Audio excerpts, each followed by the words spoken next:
Can you hear me? Yes, doctor. Yes, doctor. Now I Oh, sorry. yes. Sorry, I Yes. received very important call, so I stopped. So the parameters you need to control in this technique is current, voltage, the diameter of your wire. If you do not control your wire diameter, you won't synthesize nanoparticles. You will form other things. You will form all particles rather than nanoparticles. This technique is very good for synthesizing metallic nanoparticles. Why only metals? Why not the other, for example, oxide nanoparticle? Why we?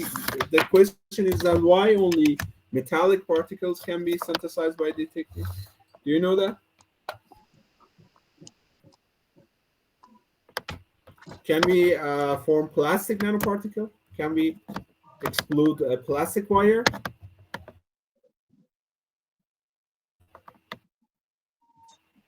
Can we? No, we can't. Because the plastic wires are not conductive. You can only exclude a, a plastic, a conductive material, not the electronic, not the other kind of material. So the only material you can exclude is uh, is the best material you can exclude is wires by electricity. So, and if you do it in the air, not in argon, you will form oxides. And if you do it in the nitrogen, you will form nitride, metal nitride. It's very important. And this technique is very good to form spherical particles. So the particles formed in this technique is usually spherical. Other energy exposure or energy flash technique, which is very useful, is laser ablation technique. So you can ablate particles, metallic particles, or other kind of particles from a large piece, for example, from a metal piece, a coin, via flash of a laser. When you focus a laser beam on your material, the laser will um, create a lots of energy on this on a single point of your material. So just only one small point of your material will form lots of energy. So the focus of the energy on that point causing evaporation, atomization, and clusterization of your metal at that point, and your particle will release from the metal. So what will happen then is if you have a liquid just like a water, your nanoparticle will go and fly form in the nanoparticle. So inside your liquid like a water, you can have nanoparticles which are cooled down.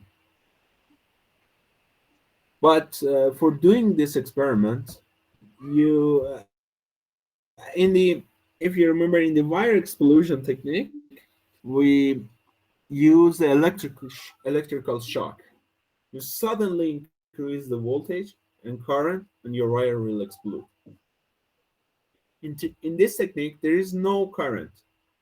You expose the energy by a laser pulse or a laser shock. Okay, so you need to use the high power lasers like nanosecond lasers or femtosecond lasers or a picosecond lasers. So what it means of the picosecond, nanosecond, and femtosecond laser, it means that usually these tools, which are creating laser shots, are not continuous laser beam. So we have laser shots and continuous laser beam. There's two kind of laser. You can have the continuous laser beam, just like a pointer, just like a light. There's a continuous beam of light, and also you can have a laser shots. Laser shots form non-continuous or uncontinuous uh, parts of laser beam, just like bullets shooting out of the laser. So as shorter the time period of each pulse will be, your laser pulse will be uh, stronger and will form higher power. For example, if your laser, each shot of your laser beam, if each shot has 1 microjoule, which is quite often, if you use 1 second laser, 1 nanosecond laser, you will form 1 kilowatt of energy on your small point, which is around 1 millimeter or even smaller. If you use the same laser shot, 1 microjoule of energy, in a 1 picosecond uh, shot, you will form 1 megawatt of energy on that small area. And if you use the femtosecond, I mean 1 microjoule of energy, shoot in a packet of 1 femtosecond, you will form 10 gigawatts of energy. Or it's not the 10 gigawatt actually.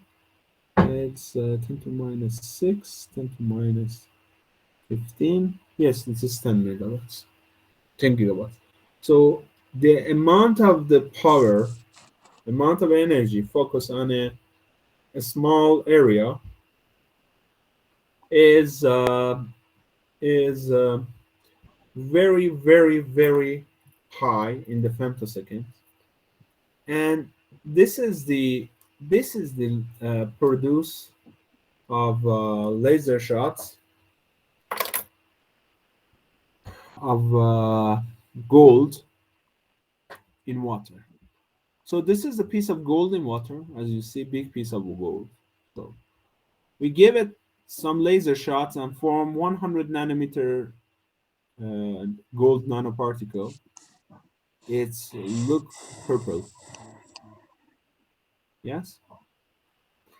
And if you have 20 nanometer uh, size gold nanoparticle, it's look red. So this is reddish now. So this is very good technique for synthesizing a small nanoparticle and uniform nanoparticle.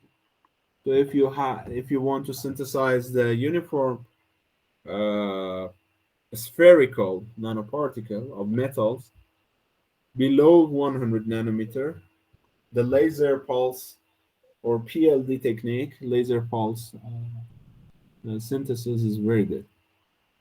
So one example, which method is better for synthesis of metal nanoparticles and why?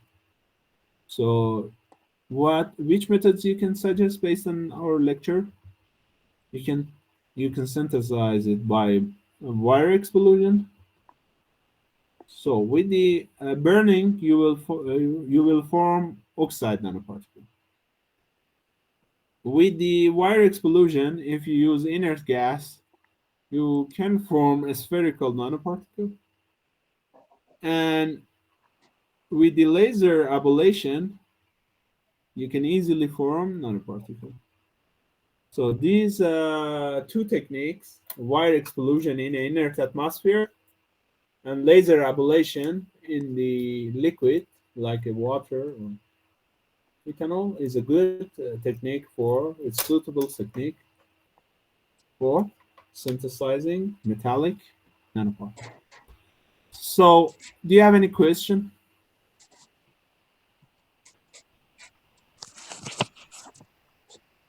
Any question?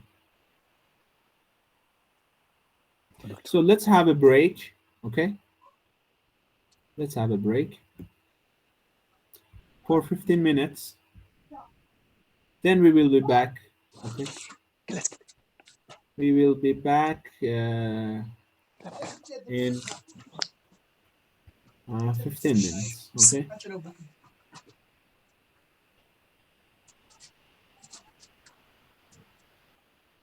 Can you hear me? Yes, doctor. Yes, doctor. We will take, You hear me? You hear Thank me? you. Yes, we will doctor. we will take a break, okay? Okay, doctor. Okay, doctor. No problem. 10 Okay, minutes. doctor.